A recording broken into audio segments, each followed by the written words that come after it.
what I'm gonna do is make each one of these compartments here, there'll be plants growing in it, so for each one of these spaces I'm gonna make a pocket.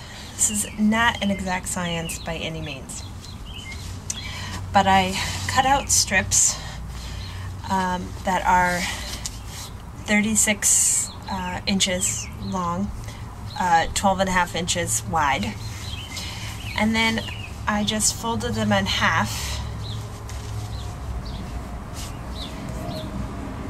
to cut it in half, and I am not measuring exactly, this is rough. And then that gives me two pieces that are just about this, two pieces that will be one pocket each.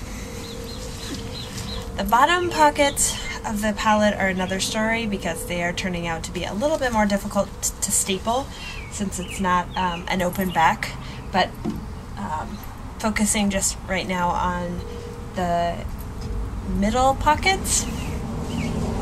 Basically, I've just been positioning each piece of fabric.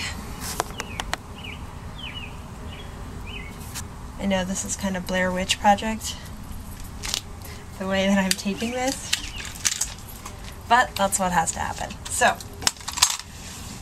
I take each piece of fabric and putting it alongside the back of the slat, so I'm working from the back of the palette. I'm taking the fabric pretty much almost to the top of the slat, and I'm leaving a little bit on each edge, trying to do it even, more or less. Then, with the heavy-duty stapler, I'm stapling it taut. Not so much that it seems like it's going to tear, but I want it to be taut. So I'm just kind of straightening it as I go. I might end up with more fabric on this side than that side, but it doesn't really matter to me. This is not exact. I just want a little pocket.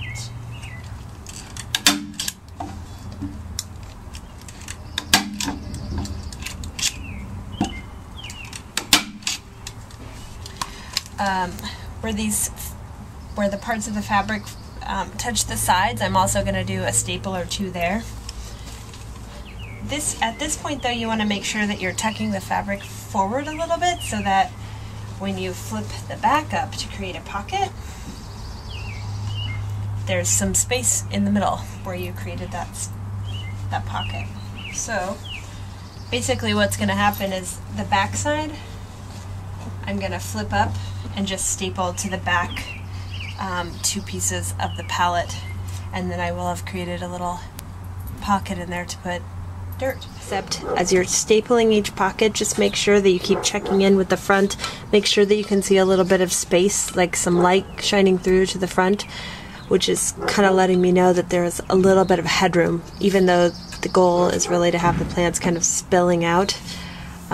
I don't want to suffocate them with the pockets above them, so keep an eye on that. Alright, so I have finished the pockets. This is the palette from the back side. It's not super attractive, but it works. And there are pockets! This is my palette, now that I flipped it around, the front view. Here's a view of the top pocket. So I kind of just stapled things to the edge in no particular way. Kind of made a palette, or a pocket.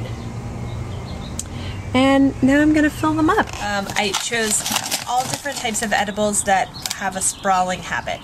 So I bought lots of marjoram. I had 3 different varieties. Marjoram miniature, creeping golden marjoram, it's really pretty, and I think I have another, here's another one, marjoram golden upright. So lots of marjoram, but they all have a spreading habit. So I've decided to plant 2 plants per slot, so on either side. So since there's 7 slots on both, it's divided in the middle, so since there's 7 slots here and 7 pockets here. That's 28 plants I needed all together. So I'm planting lots of marjoram. I got chocolate mint. Mint is really invasive, so you don't ever really want to plant that in the ground. You want to keep it in a container. It'll take over everything. And this is a container, so sprawl away, mint. And I really like the chocolate mint variety. I think, I don't actually think it tastes much like chocolate, but it's pretty fantastic. I also got a couple different kinds of oregano. This is common oregano.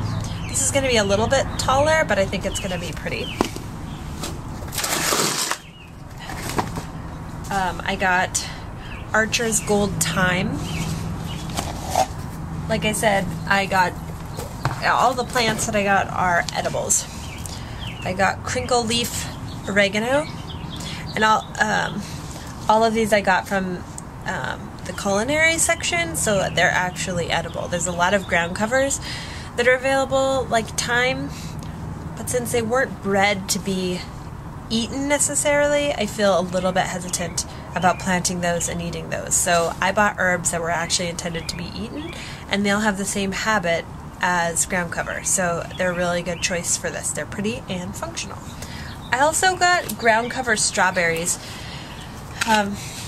These are meant to cover ground more than they are to actually eat from. I might actually get a small fruit, but the point really isn't for the fruit. The point is more just to kind of sprawl and cover space. So I got the lipstick strawberry, and I think it's called that because of the fantastic flowers. They are bright pink.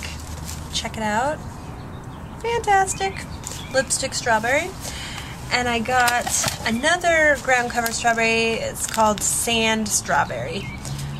My plan is to put a little bit of dirt in the pockets, then put the plants in and kind of fill in around the plants with dirt. I think that's going to be easier. I don't actually think that planting in this is going to be easy. I think it's going to take a little finagling, and it's going to take some training or time for the plants to learn to come out instead of going just straight up. So we'll just see how it goes. It might look awkward at first. So I'm just grabbing handfuls of dirt, filling it in the pocket.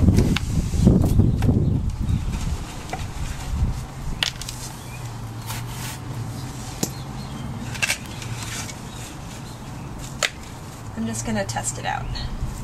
I think as I started to kind of plan up above and see maybe if I was going to plan what I was going to put in each one, but that's not really working out for me. I kind of just want to go for it, so I'm just going to go for it.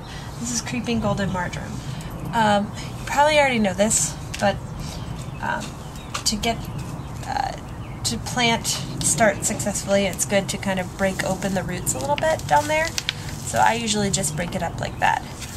Pull it apart like that, turn around, pull it apart again. I'm just loosening up and kind of breaking apart the roots a little bit.